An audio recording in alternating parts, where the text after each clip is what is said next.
seni rencitülerim. Gündüm sözlerini qabatlarman, sinağına tübep gözlerim. Gündüm sözlerini qabatlarman, sinağına tübep gözlerim.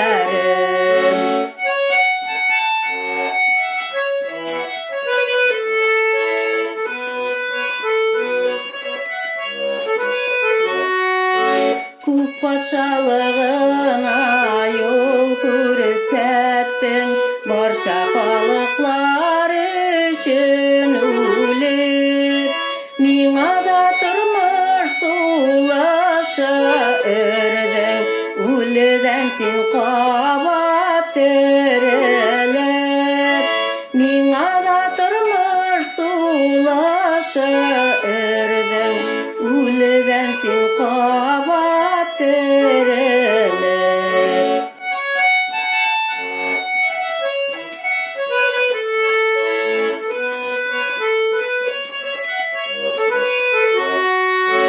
Tuğanlarım ele jir yüzünde, merhamet işikleri aşık. Durmasağız siz Allah sözünde, bulmaz hiç de muhtan kaşık. Durmasağız siz Allah sözünde, bulmaz hiç de muhtan kaşık.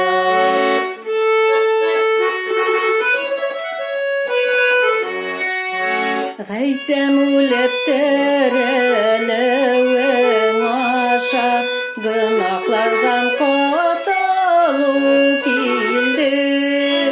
Sin meni yolup alğanğa